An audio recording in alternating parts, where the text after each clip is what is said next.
This is Amy Poehler. My new movie, Disney and Pixar's Inside Out 2, is coming to theaters June 14th, and it's making me feel joy and sadness and anger, definitely some disgust, and I think a little fear. Really? But I'm also feeling these new emotions like anxiety, embarrassment, envy, and ennui. It's what you call the boredom. Okay, that one was weird. It's going to be the feel everything movie of the summer. Disney and Pixar's Inside Out 2, only in theaters June 14th. Get tickets now. Your brain needs support, and new Ollie Brainy Chews are a delightful way to take care of your cognitive health. Made with scientifically backed ingredients like Thai ginger, L-theanine, and caffeine, Brainy Chews support healthy brain function and help you find your focus, stay chill, or get energized. Be kind to your mind and get these nootropic chews at ollie.com. That's OLLY.com. These statements have not been evaluated by the Food and Drug Administration. This product is not intended to diagnose, treat, cure, or prevent any disease. I did something to the microphone. So no, you used your metal canteen from the Vietnam War that you drank your juice. Oh, that is what it was. Yeah. No, it's because it was the metal straws that Courtney gets. What? It goes ting, ting, ting, ting, ting. Every time. I understand what metal on metal sounds like whenever it's hit that. That's what I'm saying. Well, hey, man. Hey, look, dude, I used to shop at the Army Navy surplus store, too, and I think that's cool, but maybe use a plastic been in a long cup. Time. Okay? Huh? Maybe use like a plastic cup. So we don't ting, ting, ting, ting, ting, ting, ting. I mean, I don't know about you, but I like the environment, so.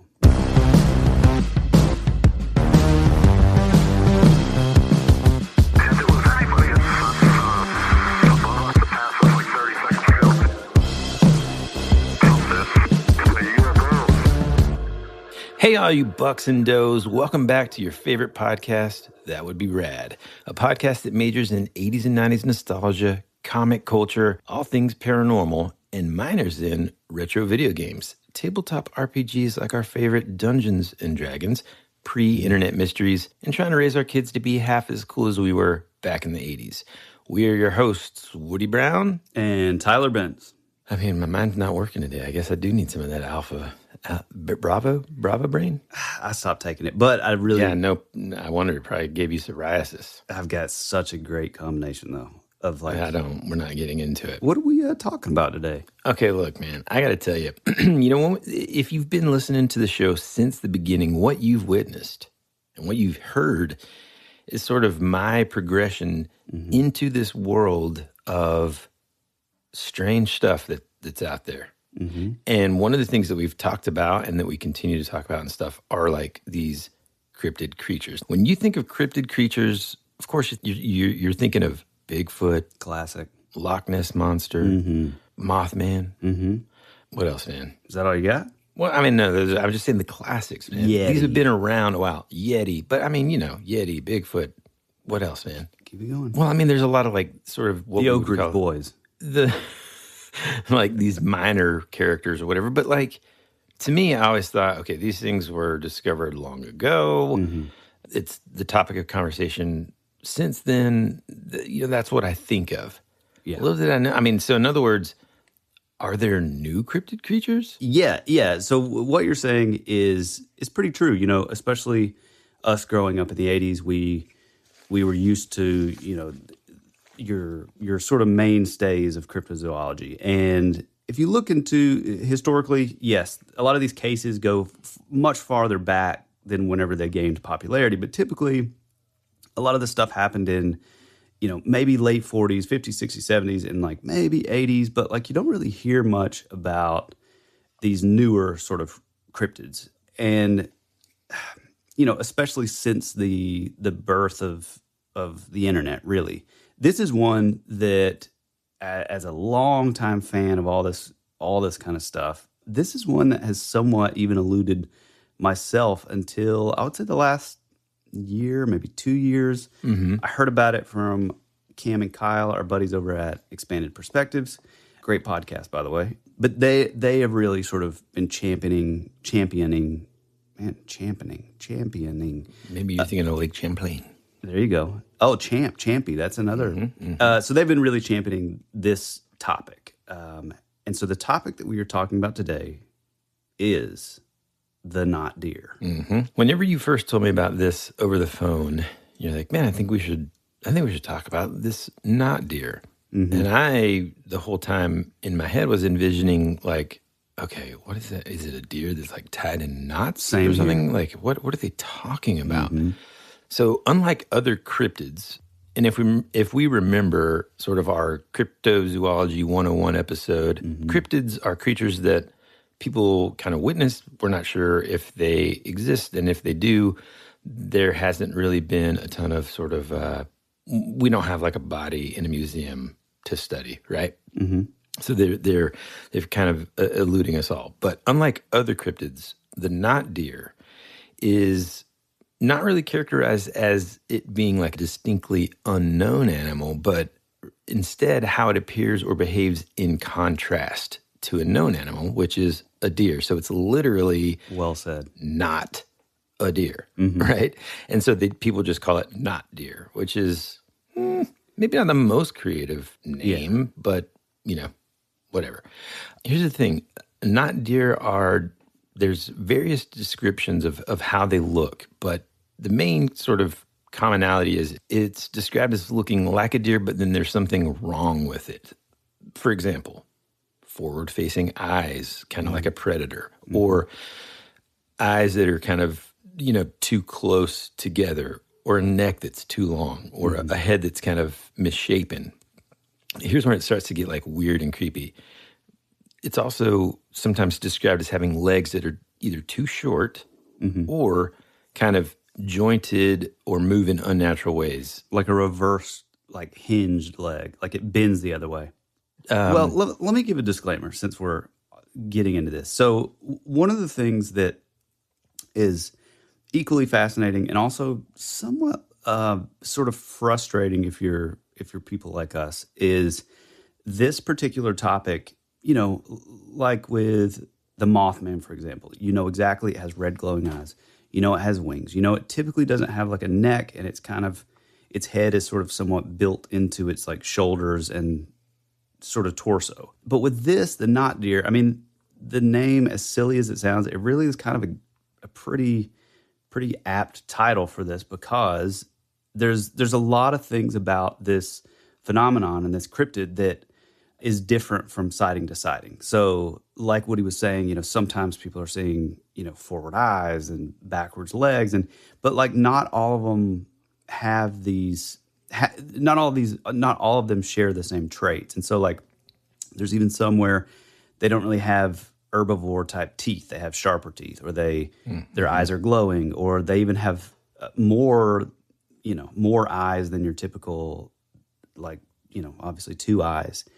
And so there's this sort of weird miasma of like inconsistency surrounding this cryptid. So it's cool, but it's also, it's kind of harder to like pin down, Right. Especially like how it looks and stuff. Now, one thing that a lot of these encounters have in common is that the behavior of this creature is certainly much different than deer. Now, if you heard last week's episode, Tyler kind of mentioned that, the way my house is sort of set up in my neighborhood, we're kind of, separated from our neighbors a good bit, and our backyard typically will have deer throughout the year, either sleeping back there or just at least like early in the morning kind of eating stuff.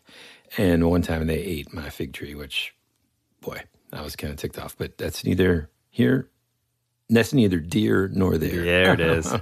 But you go outside and those deer just hightail it out of there. I mean, literally, they just pounce. And they get out of Dodge very quickly. Well, these not deer are characteristically not afraid and don't avoid that kind of interaction. In fact, kind of the opposite. Sometimes they've been reported to be more aggressive, and here's kind of where it gets like really kind of scary. And some of them have been said to like make these weird like clicking noises, move with uncomfortable jerking motions, and just like this, all of that surrounding this like complete lack of fear, which is just creepy as heck, man. Which by the way, I definitely don't want to bury the lead here, but the clicking sound, I totally forgot it. I'm so glad you brought that up, because the weird thing about that is that's also a somewhat familiar trait of these super old school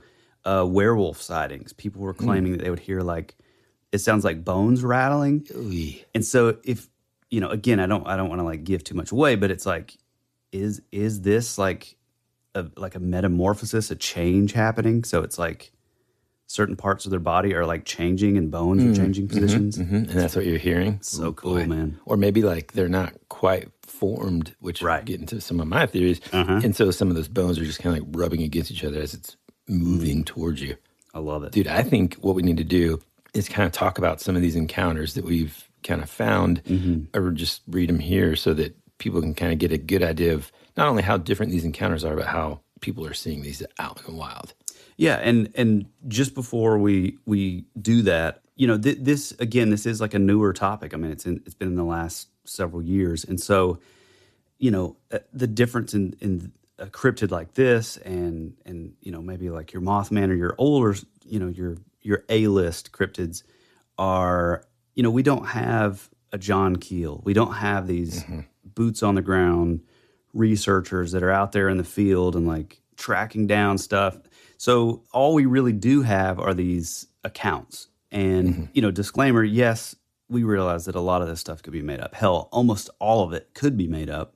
But we like to believe that maybe not. Even if it is the 1%, I think John Keel even said that. It's like, if the 1% of things that are unexplainable, that's what we're interested in. So let's get into it, man. This one is a group of friends that encountered this creature at night while sitting around a campfire out in Sleepy Hollow, New York. This is their account. We were playing paintball in the wintertime, a group of 10 players. We played for an hour before we ran out of paintballs and retreated to the rock bridge to build a fire like we usually do. My brother George and I heard something to the right, and because there are leaves on the trees and there's snow on the ground, the moon was bright and it illuminated this deer. It wasn't a normal-looking deer. It had no tail, and the eyes were too far apart. It also had this awful stench, like death. I told my brother not to make a sound. Now, George is not one for ghosts and doesn't believe in fairy tales, but when he saw this, he was beside himself. Before we could turn around, it saw us and screamed at us. The rest of the crew heard it, and we ran past them yelling, "Let's go, let's go, let's go, now, now." They saw what we saw, and they took off with us. This thing was super fast. The exit was a good mile run on the aqueduct trail. It took us about 10 minutes to get back to the road. We see the light on the road coming as we're getting close, but this thing was right behind us screaming. We get to the light on the road, and it stopped. It's looking at us, still screaming. The neighbors came out. They started cussing at us for all the noise, and she ended up calling the cops. Then she saw what we saw and ran inside screaming. When the cops showed up, the thing took off. But my brother and I took some pictures, and we got some pretty good shots. We showed the cops this thing, and they told us not to come out here at night. Long story short, we never talk about this, and I don't like talking about it now. My cousin is a cop here in town. He was actually one of the cops that responded that night. He still, to this day, is scared to drive up there at night. So, yes, things you can't explain are real. Come to Sleepy Hollow, New York. You never know what you might just see. Signed, S.D. Yeah, that is cool. Especially like the screaming deal. See, that's an example of kind of like what we were talking about before. Not only did it physically look different, but you don't really hear a lot of accounts of hunters going out into the woods and the deer chasing them. They're such skittish animals, you know? Oh, yeah. Well, and even down to like the way, biologically, like their eyes are on the side. And that's typically, I think you mentioned at the top that, with the not deer, a lot of these accounts have the eyes facing forward, more of like a natural predator's eyes are facing forward. But like, deer and animals that have eyes on the side, it gives them like a wider field of view so that they're always on the lookout, for danger, basically. And like, if you haven't seen a deer, the second that there's like the tiniest sound or like a little twig, snaps, like their, heads perk up and they're on high alert. Yeah. So it's like everything kind of scares them away. Yeah, man. After these messages, we'll be right back. Hey, it's Kaylee Cuoco for Priceline. Ready to go to your happy place for a happy price? Well, why didn't you say so? Just download the Priceline app right now and save up to 60% on hotels. So whether it's Cousin Kevin's Kazoo Concert in Kansas City, go Kevin, or Becky's Bachelorette Bash in Bermuda, you never have to miss a trip ever again. So download the Priceline app today. Your savings are waiting. Go to your happy place for a happy price. Go to your happy price, Priceline. America's future can be determined by our dreams and our visions. It was very intense, bright light. For over 200 years, there have been reports of giant man-like creatures. From another dimension, another world, I don't know. The most intriguing mystery on the North American continent. Hey, this is Bryce Johnson from the Bigfoot Collectors Club, and you're listening to Tyler and Woody on That Would Be Rad, because that is rad.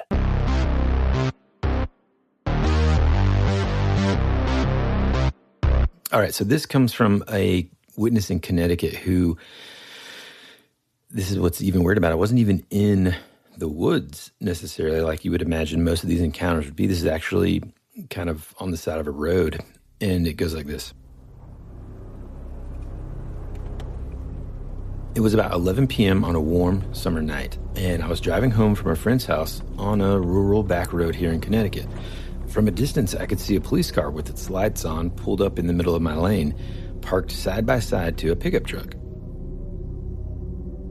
My first instinct was that maybe the truck had hit something or been pulled over, but it was weird because the cop wasn't pulled up behind the truck like they usually do. It was parked parallel to it.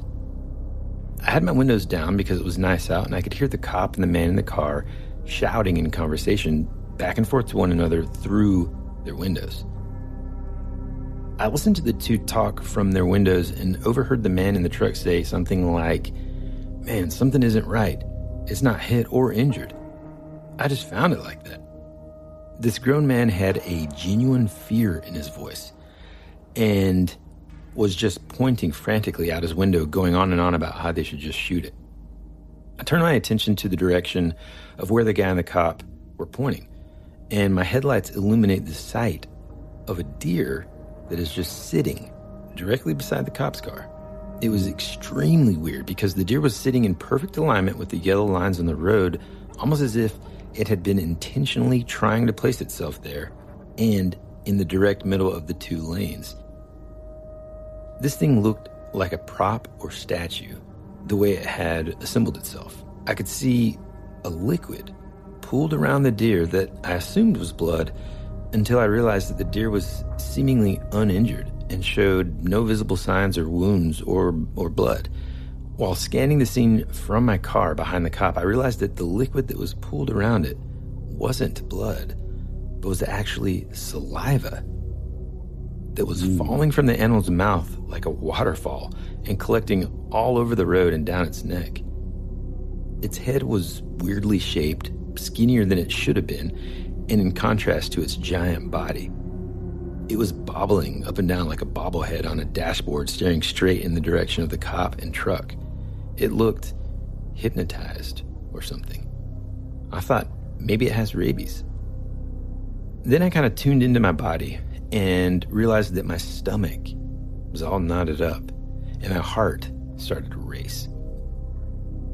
I can't describe the feeling here, but it sort of felt like I realized that time was moving super slow, like all of a sudden I was in a dream or daze. I was deciding if I should just wait there behind the cars or go around the scene in the opposite lane when I noticed something else that was very off.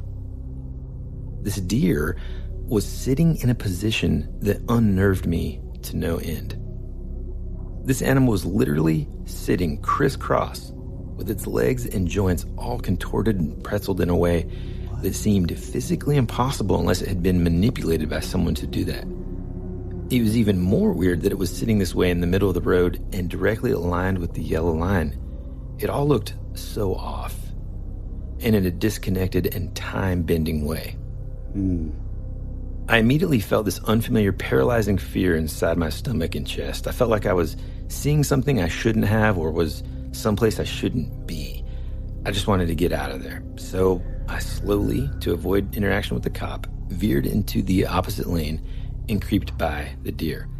My intuition was strongly telling me not to look out my passenger side window as I inched past the animal, who was now eye level to my car and only about 2 feet away.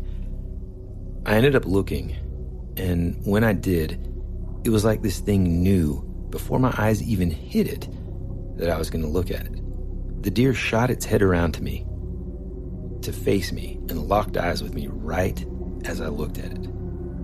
I will never, ever forget its eyes and the feelings they evoked in me. They were black, like darker than shadows black, and stared at me with some kind of intention or intelligence or something. I was physically paralyzed and drawn into a complete stop for what felt like minutes while this deer was just staring at me with its cold, dead-like eyes. I know this sounds crazy, maybe it was just the fear, but these moments I was making eye contact with it, I felt like I was in this trance, and like my whole life was sort of flashing before my eyes in a dreamy and terrifying way. I felt like 10 seconds became 10 minutes, and a weird vulnerability like a stranger walked in on me naked. Every hair on my body was standing up, and my heart was racing, and then it all just stopped, and I snapped out of it and drove on. Wow. Yeah. I was terrified the whole way home, but also so curious for an explanation. I kept trying to convince myself that it was just a sick deer or that it was hit and maybe internally injured. But the details of how its legs were crossed and how it was placed and how it knew I was going to look at it before I did and how its eyes looked and made me feel, it all just felt weirdly paranormal or unexplainable.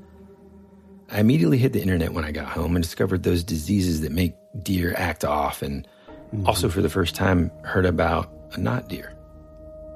The logical side of me wants to chalk that experience up to a diseased deer, but the part of me that felt and saw what I did just thinks that there was something more to it. Needless to say, it was the hands-down scariest experience of my entire life and really shook me for a while. I felt unsettled around deer ever since then. Even though before the experience, I used to really enjoy seeing them. I'd like to know how to explain what I saw and experienced that night, but I'll never forget it. DM. Wow. Dude, that's incredible, man. Yeah. And again, that one's in Connecticut, so.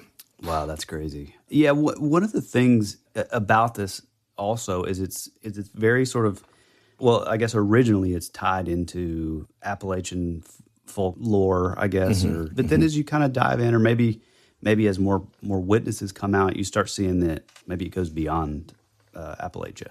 Right. This next one is from a website called Phantoms and Monsters, which is fantastic. The guy that's sort of the big man behind the site is a guy named Lon Strickler, and he's a long-time researcher and investigator, and it's like a curator, really, right? Yeah, he really is. I mean, the site has been around for a long time, and so it's gotten to the point where it's sort of almost works as like an aggregate now, where anybody that has or that finds stories across the internet, like they'll send them to Lon, so you can find a lot of this stuff. So it's a huge resource, especially for topics like this, where the majority of it is sort of leaning on witness accounts. So this is from a guy in Colorado. I believe I saw what a lot of people call a not deer last fall. I see the term not deer tied in with other cryptid creatures pretty often. There isn't a lot to the story, but it has stuck with me, and every time I think back on it, I feel very, very uneasy. I live in Colorado, in a mountain town south of Denver. The road I live off of is a winding back road through a valley. One side of the road is right against rock, steep like a wall in some places and more sloping in others. And the other side kind of drops off into the valley. Also might be worth noting that the mountain on the other side of the valley is a huge burn site with nothing but skeleton trees. I've heard a couple stories that take place near burn sites, so maybe there is some correlation. I didn't know that, so that's interesting. This was around late August, early September 2020. I was driving home late, probably around 1 a.m.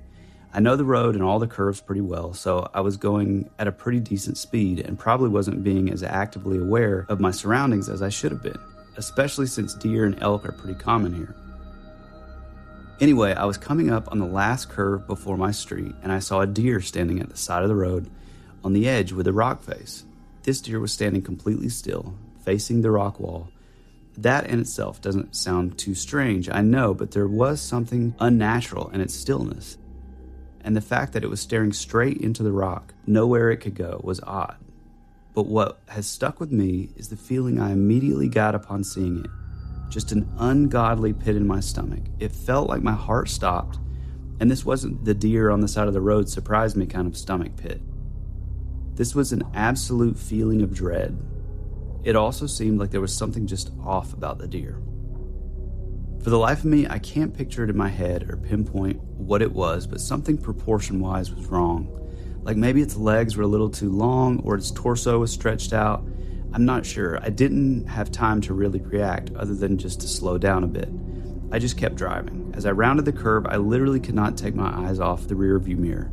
And the thing didn't move at all still. Not a flinch, nothing. Just stone still, even after it was behind the curve and I couldn't see it anymore. I still couldn't peel my eyes off the rear view. I pulled into the garage, and when I got out of the car, I couldn't stop myself from running up the stairs. I couldn't shake the feeling of dread like I was in danger. I'm not by any means superstitious. I like stories about cryptids, and I think they're super interesting, but I've never really believed in them. But since that night, as short-lived as that encounter was, if there's one supernatural thing I believe in, it was that creature.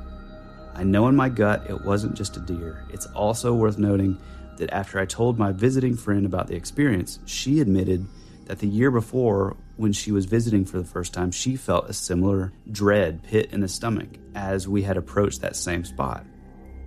It seems like the knot deer is pretty new, and there aren't a whole lot of stories and sightings of them. But from what I've read, I am led to believe that that's what I saw that night. FT. And then there's a note from Lon that says, the knot deer is generally considered as a folk cryptid, especially in the Appalachians. I've heard other witnesses state that it was a diseased deer or possibly a ghost. I will occasionally receive a report from a witness who spotted a weird-looking deer that just seems out of place, usually followed by a physical reaction to seeing it. Anyway, your thoughts are welcome to Lon. Man. That's a great one. Yeah. And we'll get into the dread thing. This one comes from North Carolina. It says, I grew up in North Carolina, and we always had deer on our property. Deer hunting was incredibly common in my town. I definitely know people who had experiences with the knot deer, or the Dior, as they are sometimes called. What? Yeah. I've heard it all, like, quote, it was so human, and it had arms. It walked like a person, and there was something wrong about its face, end quote. But by far, the creepiest ones are the ones where you can't tell what's wrong until you can't see it anymore. The most common comment that I've heard was, it looked me in the eyes and I just knew that it wasn't a deer. I got scared and ran, and after I got back to the path, I realized that all its limbs were, and its head, were on backwards. I've seen people come tearing out of the woods, hyperventilating plenty of times, but I've only had one experience personally. I was out looking for Holly with my brother, but he ran back to the path to grab a bucket because his hands were full and I was alone. There was a Dior maybe 15 to 20 feet away. I squatted down and got quiet because I thought it was a baby deer and I wanted to watch it. But then it stood up and I knew something was wrong. I had never been so scared in all of my life. My brother came running back and he saw it too, but just for a second before it ran off. Then it hit me. The Dior I saw had way too many eyes, and its legs were just a little bit too long, and maybe even backwards. I recently moved to Bridgewater, Massachusetts, which has its own set of wild cryptids, but the Dior doesn't seem to be a thing here. MM. I mean, there's just wow. There's just a ton of these things, and like we said kind of previously, they all have different, interesting, weird details. One account talks about these huge glowing eyes. Another one talks about having these like strange ears that were too long. Mm-hmm. Another one where there's like a group of deer that were all kind of unusual. And again, they kind of they describe this like sort of strange stuff that kind of surrounds this phenomenon. Yeah, I like the feeling of dread which is a familiar sort of component of this whole thing because, you know, if you're fans of cryptids, you know, that's a big thing with Sasquatch or Bigfoot. Just that feeling of, you know, it's able to like invoke this feeling that, you know, that it sort of plays on our fight or flight, you know, mechanism. And I wonder, that's interesting because I wonder if that is something that it's almost like, you know, if you or anybody listening has ever been in the woods and had a relatively close encounter with like a bear, there is something almost innate within our nature that, I don't know, man, it's like so deep ingrained in our like DNA. Yeah, that it's like our instincts. You know, I've been hiking on the Appalachian Trail and I've had that feeling before. And it was before I even saw a bear that was, you know, several hundred yards up the trail. But that feeling happened. And it's so weird, you know. That's super interesting. Yeah, I guess it's time that we're really going to kind of get into it. But I know I keep talking about this orb story or these sort of chain of encounters that I've had years and years ago. But this particular thing kind of plays into that where before I would see these particular orbs, my eyes would just start like pouring water.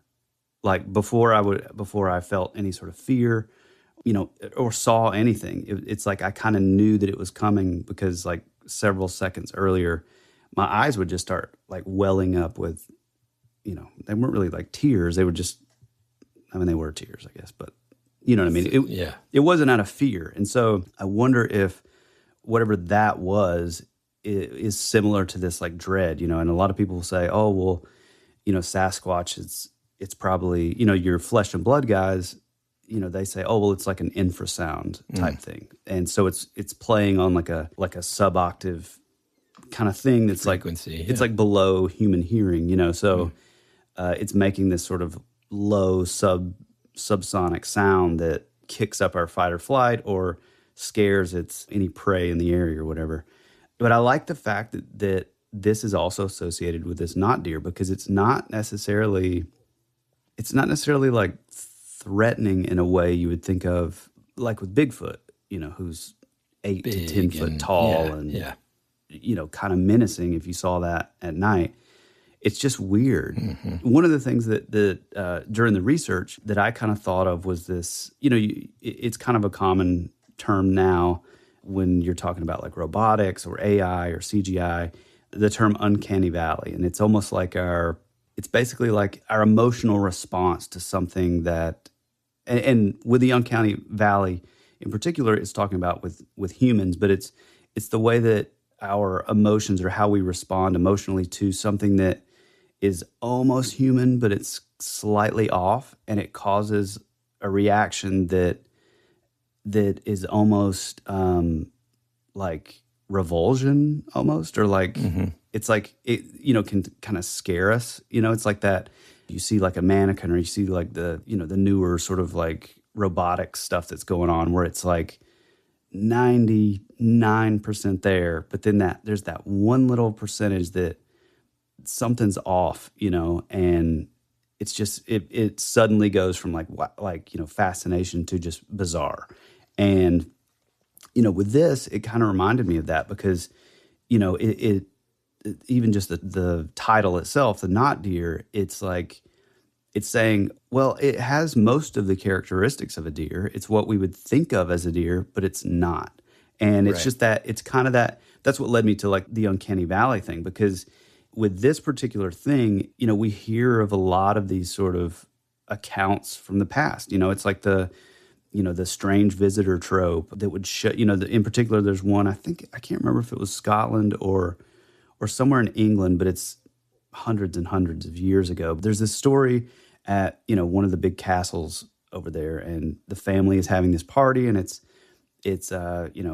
pouring rain outside, and everybody's having a good time in a banquet hall, and I think there's dancing and food and everything's great. The fires are blazing, and this stranger kind of shows up, and he has a black cloak, and he comes in and sort of regales the guest, and, you know, he's very charming and charismatic, and a lot of the ladies are, looking at him as, in that like, oh, who's this guy kind of way. And, as the night goes on, I can't remember exactly what goes down, but something as the night was kind of coming to a close, I think maybe somebody happens to like look down and they see that, everything's normal. He's a very attractive guy, but they look down and they see like, as maybe the cloak gets brushed aside, they see that he has like cloven hooves, like a fawn or a satyr. And, then I think from then on they claim that he was like the devil. That's like the thing. But this kind of like this idea that like these entities that maybe they're interdimensional, maybe they're supernatural, maybe they're paranormal, or all three of those, it's almost like the laws of like physics and the laws of like our universe and stuff. Yeah. It's like these things can camouflage and they can look just like us, but they can't quite get it right. And I mean, this plays in stories of like the jinn throughout the Middle East, and that's the thing too. It's like the cloven hooves, or like maybe like the hands are, there's only like 3 fingers and they're like claws, or they're like black eyes. And I mean, that can get into like the black-eyed kid phenomenon. Well, it's interesting too, man, because I was just thinking about this, like you said, that these creatures tend to have, a couple of these accounts that we talked about, these encounters where people had this like real physical like reaction to this, right? And it's interesting because like in contrast, and this really does kind of play to the fact that it's not a deer, deer in mythology and globally have played like significant roles. And for the most part, they're, good, and they're objects of worship and usually like signify like heroic quests and deeds, and even sort of like the stags on the coat of arms. Right, exactly. Like, thing, and there's been connections to the supernatural and fairy realm and messenger, being a messenger and stuff. And then even here, for the benefit of our international listeners, deer have a lot of importance with the Native American cultures and indigenous tribes throughout the Americas. In, I guess, a lot of the Native American cultures, they would signify sort of like fertility in some. And in Mexican tribes, it's actually the first parents of the human race were actually deer. What? Yeah. I've never heard of that. Yeah. Huh. So they often play a role in that creation mythology and are believed, especially like the southwestern United States and stuff like that, to kind of sacrifice themselves to feed the people. And they're considered caretakers of the earth and, all this kind of stuff. But man, looking into it, there are half man, half deer things that appear in mythology kind of all over the place. Some that are kind of not so close and some that are, kind of interesting. Do you want me to talk about that real quick? Yeah, let's get into it, man. All right. This one's called Cernunnos. Oh, Cernunnos. And it is a deity that's depicted with antlers, seated cross-legged.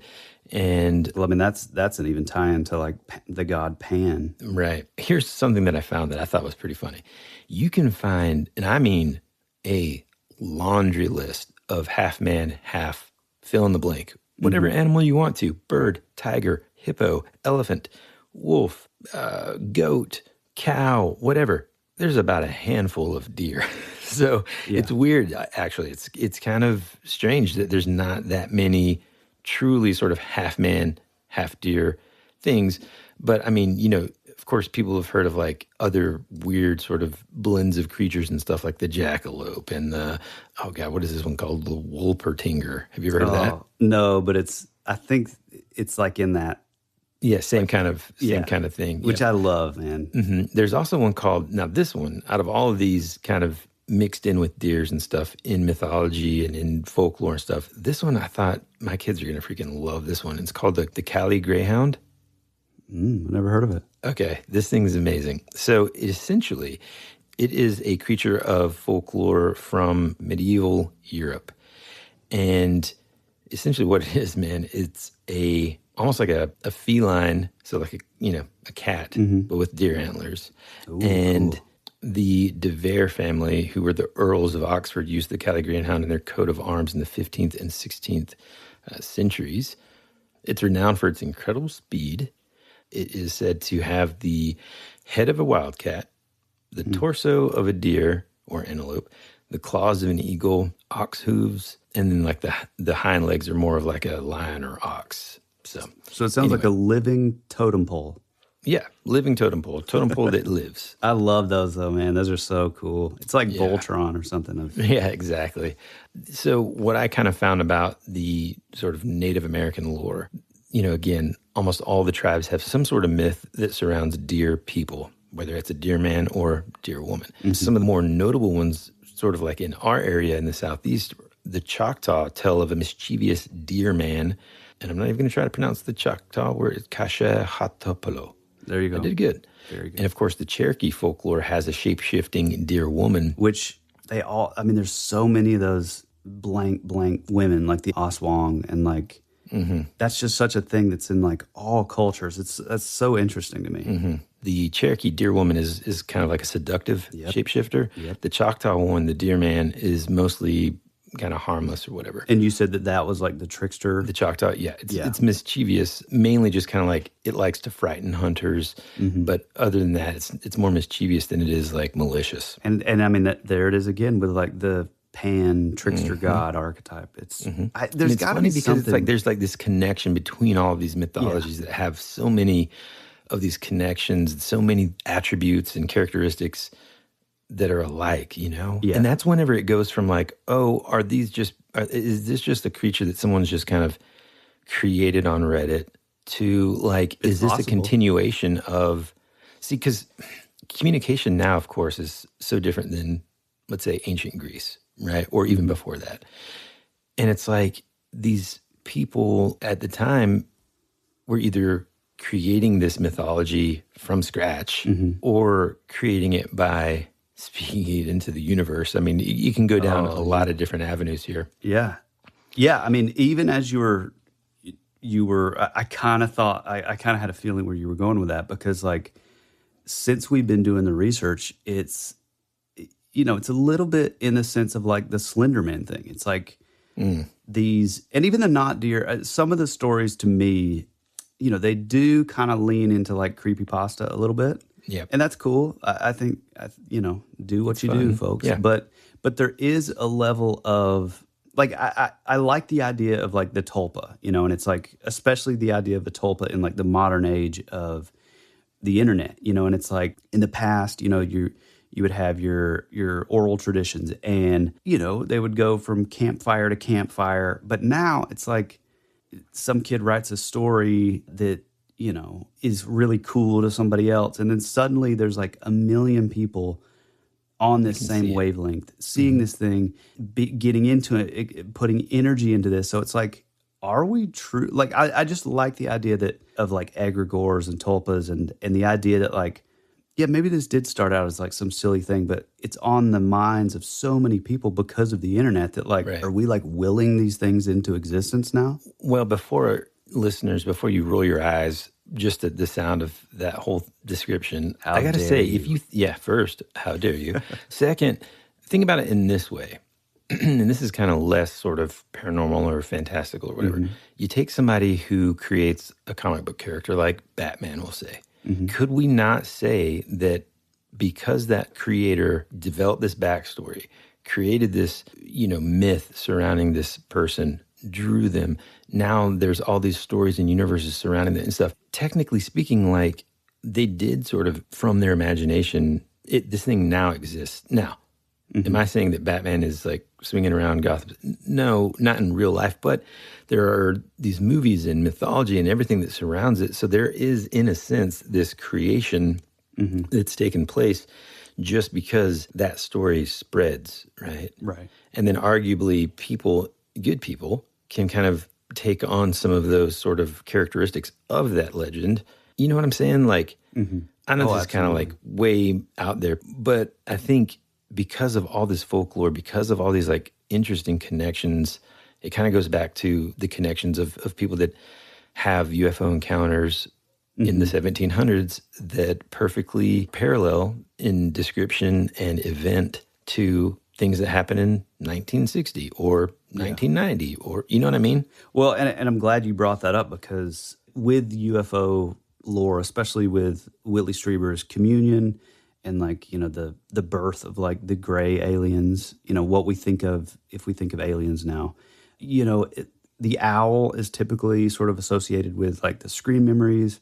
But if you're a fan of a guy, or if you've never heard of him, I really urge you guys to go look him up. It's a guy named Mike Cleland. He has written this book called like The Messengers or The Dark Messengers. And he's been on a bunch of podcasts, so you got to check him out. But he kind of breaks down the mythos surrounding like owls and how in so many sort of abduction cases or scenarios, these owls kind of show up as like, you know, back in like Native Americans, they were sort of totems, and now they're sort of used by, you know, possibly they're used by these gray aliens to sort of mask what's really happening in their screen memories. And in that, like, deer are actually part of that as well. And so I think it is interesting that, and I wonder if, you know, if any of these sort of accounts are playing into that also, you know, the idea that like, well, maybe you saw this, you know, quote unquote, not deer, but like maybe it was also like a screen memory and you had missing time for 2 hours or, right, you know, these weird kind of things. I mean, especially, and it's a lot like the owls where, you know, people would talk about missing time and they would say that I was driving my car and it was really late at night and I had to slow down because I saw something in the road, and it was this giant owl just sitting right in the middle of the road, and it wouldn't move and it wouldn't fly off, like it wasn't afraid. And that's so similar to these not deer. So I wonder if, you know, I mean, maybe that's playing into some of these encounters as well.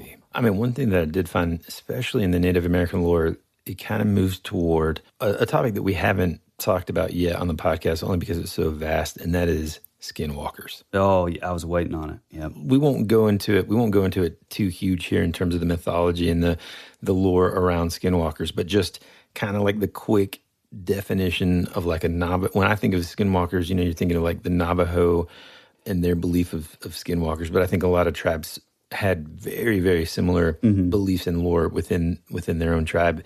But even the skinwalker varied from tribe to tribe. Yeah, you know, because I think sometimes it was like a witch. Just boil it down. It's a shapeshifter, right? Okay, all the tribes kind of have like different. Some of them are bad. Some of them aren't necessarily bad, right? Yeah. And so when looking into this not deer, one of the things that kind of pops up is, well, is this a skinwalker? In fact, if you go onto some of these Reddit forums, some of the comments are hilarious. Like somebody will have like this description of what happened. They're like, boy, skinwalkers are kind of making their way up north, huh? And stuff like that. So it's in this community of cryptids, but then also in this rad strangeness idea. You know, skinwalkers, people kind of know about them. But in case you don't, and we're going to devote. Trust me, we're going to devote a full episode to skinwalkers for sure. In case you don't, just think of it as a shapeshifter that has been around since the Native American time that they would kind of talk about and everything. Yeah. So when thinking about this, though, because here's the thing, if I can go ahead and get into sort of what I think about it, I think this is one of those things that potentially could be, I think there might be a majority of stories that are just good fiction. And that's fine. They're entertaining, right? They serve their purpose as well. It's like creepypasta. Yeah. And then it's fun to think about and all that. I think there's probably a large majority of that. But I also think there are people that they've seen something, whatever it is. Maybe it was their eyes playing tricks on them. You know, one of the other kind of, not even debunking things, but sort of like, hey, maybe it was this. There are several diseases that are pretty intense that deer can get. One of them is, crazy. I mean, that really disfigure the animal, make them act crazy. One of them is called chronic wasting disease. I won't really get into it much here, but it starts to shut down a lot of the deer's internal processes and stuff, and just it's like a genetic type thing, and it's funny because it kind of makes me think of the Wendigo, and I know you're going to probably get into that, but it's this sort, like, no matter how much they eat, it's like it can't receive the nutrients, so it's literally just wasting away. So it's like ravenous, it's hungry. And that's what makes it like aggressive. And they also call it like the zombie deer disease because they're literally zombies. Yeah. And it's along the lines of in the same sort of classification as like mad cow disease, right? And all that. So it's this. I mean, it truly is like a zombie type affliction, if you will. Yeah, and if you're super into that kind of stuff, I do highly encourage you to just, for fun, take a day and look into like these crazy real animal diseases that exist out there, because it's just crazy. I mean, the photos are not pleasant at all. Yeah, not pleasant. I just meant like the descriptions. Yeah, the biology. That's the inner biology nerd that's talking now. But going back to real quick too. It also could be people also talk. Sorry, I just didn't want to go over this because I know any debunkers that listen to the show will say, "Well, you didn't talk about mange." Yeah, well, okay, mange. When I said there are all kinds of other diseases, mange is in there. Well, rabies. but I'm just there's saying, all kinds of other diseases. Yes, rabies, mange. Okay. I'm just putting it out there because we don't have to list them all. We can, but we don't have to. I mean, those are the only three that we can list them all, but we don't have to. Okay, pal. Okay, so back to skinwalkers, all right? Because here's, like I said, I started it off with, look, do I think there are people that just kind of want to add to the mythos? Yes, probably. I think, there are plenty like on TikTok and stuff that are just like, it's a however long you're allowed, like it's a video and they're like, and then I was out in the woods, and they're just like telling a crappy story and they never show you a picture of anything, and you're just like, oh, cool, I wasted that, however long that was of my life, and I'll never get that back again. Do I think that stuff exists?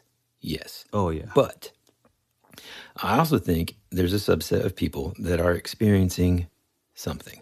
I don't know what it is, but they seem to feel like what they saw looked like a deer. Now, what if this is the part where I say, now that would be rad what if it was a skinwalker? Now, whenever I kind of, or at least kind of explain this idea to Tyler on the phone before we got into the studio and started recording, his knowledge of and the lore and all that of the skinwalkers maybe kind of cancels this idea that I have out. But to me, I don't know how long it takes to transform if I'm a skinwalker or if there are skinwalkers from a man to a deer or a deer back to a man. I don't know how long that takes.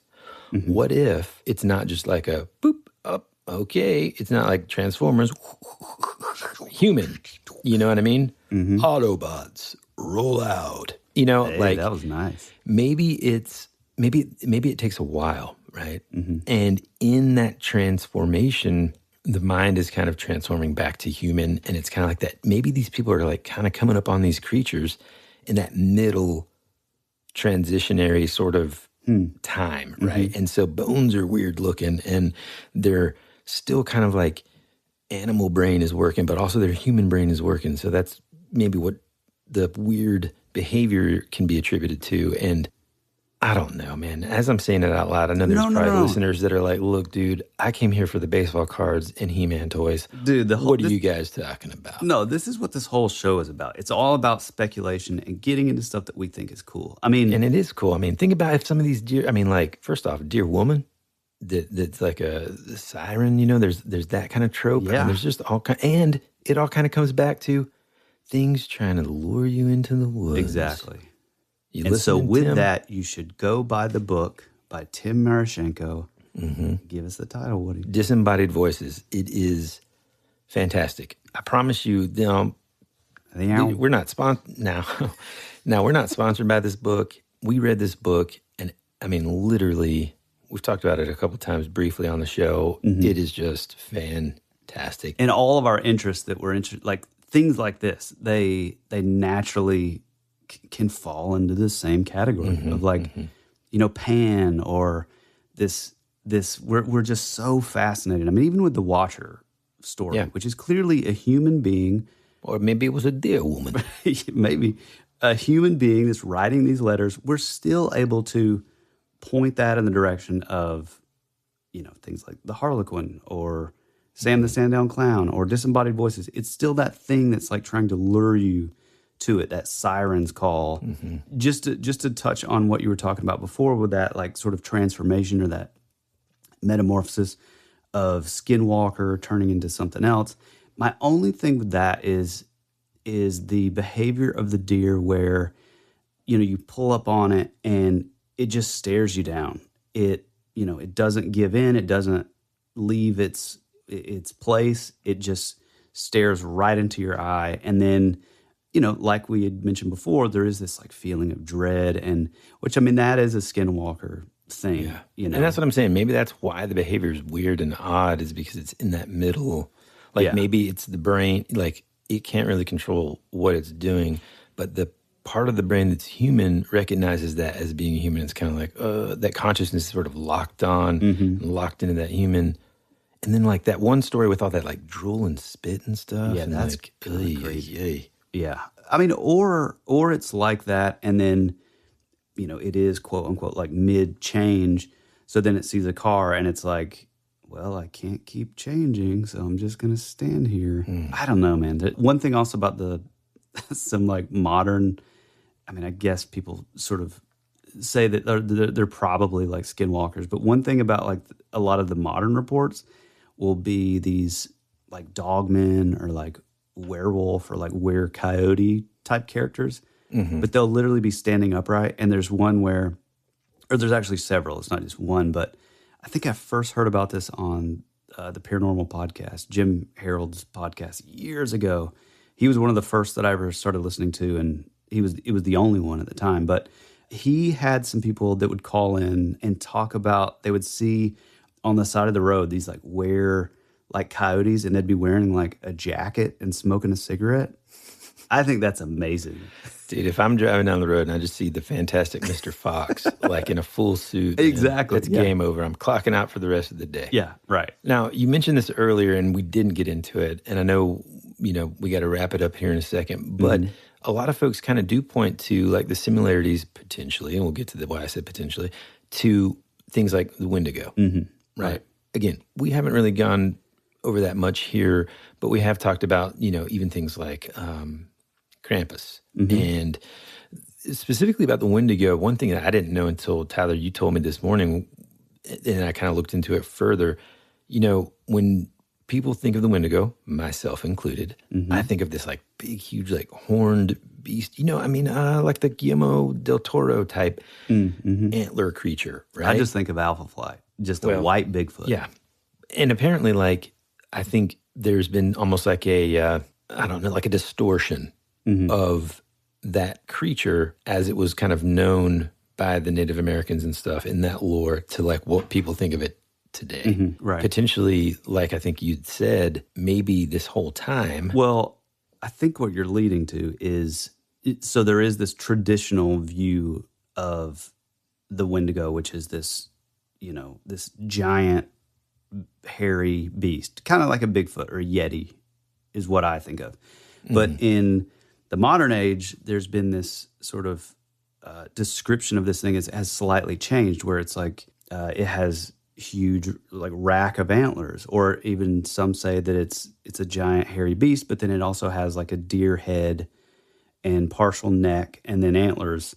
And the one thing that I haven't thought of, but in talking about, and I'm glad I did, even though you tried to shut me down earlier, but talking about like mange and then the wasting deer syndrome type thing is this. Made it up, not a real disease. What is it called again? Say it again.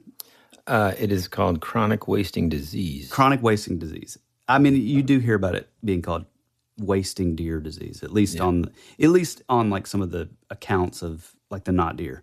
But with that, it's like their bodies aren't receiving nutrients, so they're just ravenous at all times. And it's interesting because the Wendigo, and again, we'll get into a full episode later, but the interesting thing about the Wendigo is typically it's from like cannibalism. It's from, these indigenous people, they eat human flesh or eat human meat, and it turns them into this ravenous thing, and they can never get full. They can never, get their fill of like, food or sustenance. So, they go after eating humans at that point. And it is interesting, those two sort of paralleling though, Yeah, for sure. So I feel like what you were leaning to is maybe the not deer is what these people are seeing in this more modern description of the Wendigo with like the deer head and the horns. Because I don't think that was a common description of the Wendigo from like, the indigenous people of the areas. Yeah, I mean, so all in all, to kind of wrap it up, what do you think's going on here? I mean, are people what are people seeing? Do you think? Well, I'm not sold on one thing though. Yeah, that's what I was going to say. I think it's a mixture. It's a combination of all of these things potentially. Right. And I know that's not really my wife is a real stickler about. She doesn't like shows like Unsolved Mysteries, or there was some other crime show that we watched where it's just like, I'm like that too. America's Most Wanted or whatever. Mm-hmm. She doesn't like those because there's no conclusion. There's no like, this is the answer. For me, I am more interested in the journey to discover the answer, right? Mm-hmm. So to me, I think it's like a combination of all these. I think there's a percentage that is just like, some drunk dude on the back country road that's just like, oh man, I saw mm-hmm. They see some deer and they think it's a monster. I think there's a percentage of people that just literally hear about something like this, create a story, and they're pretty good at writing, and then, submit it in to like Phantoms and Monsters. Mm-hmm. I think there's also a percentage of old world folklore that existed then for some reason that never went away. Right. I also think that there's something about nature that we don't know. Mm-hmm. And no matter how hard we try to figure it out and, come up with a reason behind it and all this, that we may never know other than we got to, I feel like this is like my soapbox here, you got to respect it you just have to respect it, Mm-hmm. You just can't be like what we'd call you can't be a tenderfoot and just walk out into the woods and not expect potentially something to happen. Yeah, one of the stories that we did have, which I don't think we're going to feature because it's sort of, to me at least, felt, one of the stories that we read was basically talking about this guy's account was he saw this huge deer come out and it had this giant rack of horns, and then it was really leaning into like this sort of almost like telepathic communication between him and the deer, and to me it sort of felt a little like Princess Mononoke.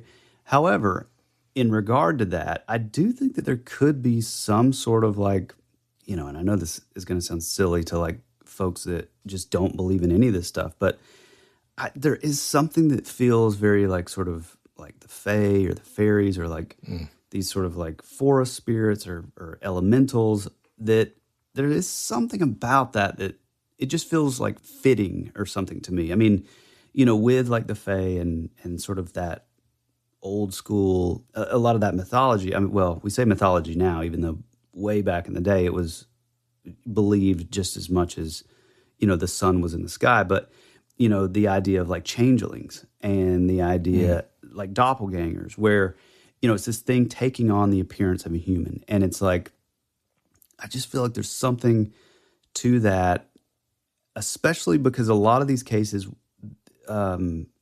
these not deer will be seen in like another group. They'll be seen in like a big group of other deer that look normal. And so I wonder if like, are they doing the same thing that they do with us? These accounts, these entities where they're putting on camouflage and looking like a human, but not quite doing it right. Like with the jinn or the fae or the hooves or whatever. Are they doing the same thing with just like a herd of deer to fit in so that they can graze or do whatever? I don't know. It's the lady from Total Recall. So how long do you plan to stay on Mars? 2 weeks. Have you brought any fruits or vegetables onto the planet? 2 weeks. Excuse me? 2 weeks. 2 weeks. Yeah, right. Yeah, absolutely. But I do think, I mean, there are some things about this that just feel like it could fall into so many different camps. I mean, bringing up the Skinwalker, I totally could see that. But I do think there is a good portion of this as sort of, that's maybe not as satisfying as I would like. I do feel like a large majority of these are like creepypasta. Mm-hmm. I don't have TikTok because I'm yelling at kids on my lawn to get off, but apparently it's like a pretty big TikTok thing that, silly videos and stuff and people saying, oh my God, look, it's a not deer. I think there's a lot of that, but then again, you'll hear these stories of like avid hunters, and like we know these people because we're, my whole family are avid hunters and rural folk that, they know what a deer is supposed to look like. They've watched them through a scope, since they were could hold, a firearm. And so it's like you hear those accounts and it's hard. It's a little harder for me to just sort of blow it off. And so if I am believing in that, I think there's definitely skinwalker ties. There's definitely probably like fae or elemental type stuff. That's just sort of where I go to. So, but I love it. Oh God, yeah, man, it's really cool. I mean, ultimately, in the grand scheme of things, in looking at how long people have been talking about Bigfoot and how popular and stuff, like things like this creature, like the knot deer, it's kind of like it's freshman year.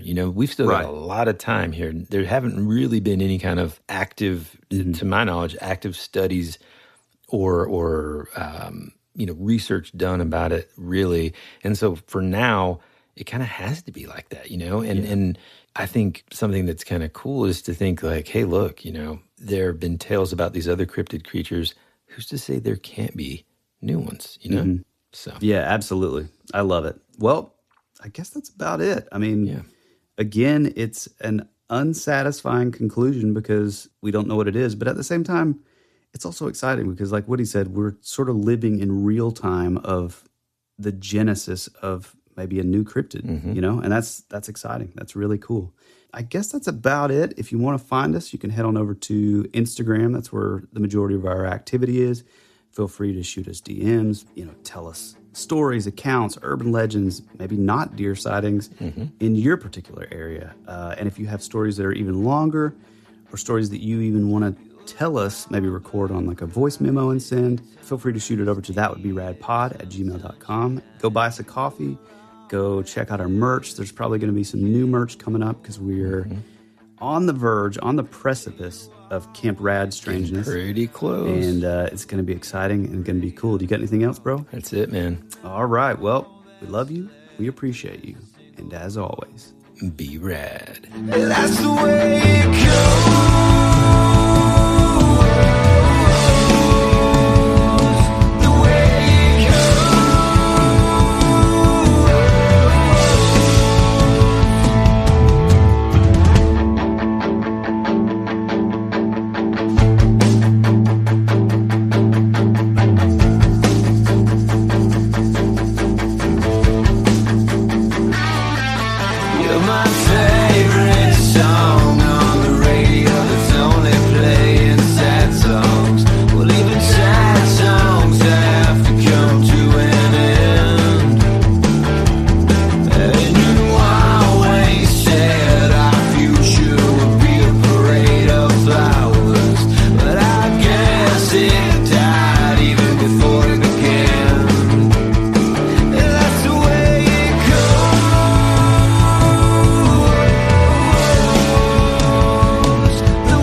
clouds in a time where I just needed some sunshine. You were already dead before you became a ghost. You always said our future would be a parade of flowers, but now all that's left is a single rose. That's the way it goes.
Here, give me your best bleeding impression.